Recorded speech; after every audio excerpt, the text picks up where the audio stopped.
अस्वीकरण यह कहानी केवल वयस्क और उससे अधिक आयु वर्ग के दर्शकों के लिए है। अचानक बदल गए बहू के ढंग। पुणे में रहने वाली शीना की ससुराल में सिर्फ 3 लोग थे। इस वजह से घर में ज्यादा काम नहीं होता था, तो वो दोपहर तक अपना सारा काम खत्म कर लेती थी। लेकिन उसके बाद वो बोर हो जाती। इस वजह से उसने शिनचैन कार्टून देखना शुरू कर दिया, जो धीरे धीरे उसके व्यवहार पर इतना इफेक्ट करता गया कि वो खुद भी शिनचैन जैसी ही बातें करने लगती है। एक रात डिनर करते हुए, अरे बहू, जरा अचार तो देना। ओहो सासू माँ, आपसे इतना काम भी नहीं होता। इस तरह तो आप जल्दी जल्दी बुढ़िया हो जाओगी। अरे शीना, ये तुम कैसे बात कर रही हो? आपको तो कुछ भी समझ में नहीं आता। ये शीना का शिनचैन स्टाइल है। ऐसा बोलकर शीना वहां से चली जाती है।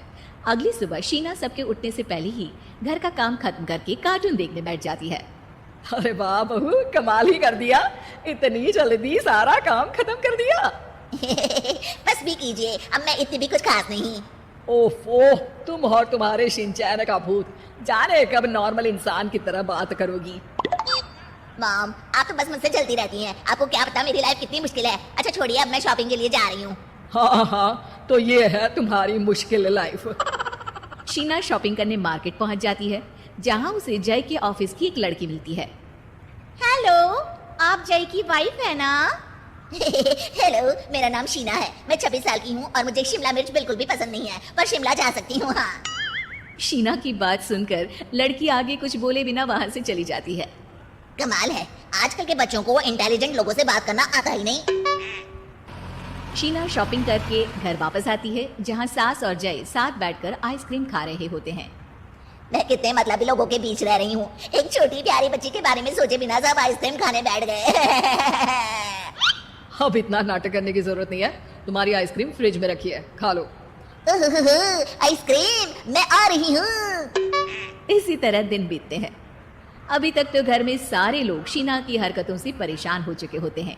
एक शाम उनके घर पड़ोस के अंकल आते हैं, जिन्हें देखते ही शीना बोल पड़ती है। हेलो अंकल, आज आप यहाँ? ये कह रही है आप यहाँ बैठिए, हम अभी आते हैं। ऐसा बोलकर शीना की सास उसे लेकर रसोई में चली जाती है। अरे वो तुम्हारी पापा की उम्र के हैं, उनकी इंसल्ट तो मत करो। आपको तो बस अपनी ही खुशी दिखाई देती है। शीना के ऐसे बोलने पर सास हैरान रह जाती है और शीना बाहर आकर अंकल से कहती है, तो अंकल, आज आप क्या लेने आए हैं? या फिर बस सासू माँ को देखने का बहाना चाहिए? वैसे ये इतनी भी अच्छी नहीं है, पूरा समय मुझे डांटती रहती है और कभी कभी तो खाना भी नहीं देती। अंकल हैरानी से उसकी ओर देख रहे हैं। तभी उसकी सास वहां आती है। अरे शीना, इतना झूठ मत बोलो, मैंने कब तुम्हें खाना नहीं दिया? अरे ऐसा बोलोगी तो तुम्हें आज रात का खाना सच में नहीं मिलेगा। देखा, मैंने कहा था ना, बच्ची पर जुल्म करती है। आप मुझे अपने घर ले चलो अंकल। इस तरह दोनों सास बहू में तू में शुरू हो जाती है, जिसे देख अंकल तो डर कर भाग जाते हैं, लेकिन वो दोनों चुप ही नहीं होती। रात को जय के घर वापस आने पर सास उसे शीना की सारी बात बताते हुए कहती है, अरे इसके सर से कार्टून का भूत तो उतारना ही पड़ेगा। मौका या वक्त कुछ देखती ही नहीं, बस बकवास शुरू कर देती है। बात तो आपकी सही है, पर क्या करेंगे? अरे कार्टून देखकर ऐसी बनी है तो इसकी कार्टून ही बंद कर दो। हाँ, कार्टून बंद करके कुछ समझदारी वाली चीजें दिखाते हैं। जियोग्राफी दिखाना शुरू कर दूं ना, क्या पता कुछ अक्ल आ जाए। हाँ, नाइस आइडिया माँ। इस पर जय केबल टीवी पर जियोग्राफी छोड़कर बाकी सारी चैनल बंद करवा देता है, पर शीना भी किसी से कम नहीं होती। ओहो पतिदेव, अपने आप को बहुत स्मार्ट समझते हो। शीना मोबाइल पर YouTube ऑन करके उस पर शिनचैन देखने लगती है। शीना की इस स्मार्टनेस को देखकर जय तो बेचारा सर खुजलाता ही रह जाता है। हमने इसे जरूरत से ज्यादा अंडर एस्टिमेट कर दिया, अब क्या करें माँ? अरे इंटरनेट बंद करवा दे बेटा। शीना को कार्टून की दुनिया से बाहर निकाल वापस इंसान बनाने के लिए अब जय इंटरनेट भी बंद करा देता है, जिससे शीना परेशान हो जाती है। सब मेरी खुशी से जलते हैं, पर अब क्या करूं? शीना सोच में पड़ जाती है, लेकिन कोई आइडिया नहीं मिलता, जिस पर मजबूरी में वो जियोग्राफी देखना शुरू कर देती है। हाँ, लगता है अब कुछ ही दिनों में इसके सिर से शिनचैन का भूत उतर ही जाएगा। हाँ बेटा, उम्मीद तो यही है।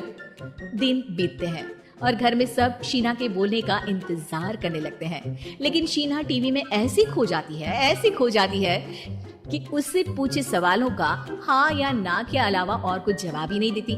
देखते ही देखते हफ्ता बीत जाता है तो सब्र का बांध तोड़ते हुए जय टीवी बंद कर खुद ही शीना से बात करने बैठ जाता है।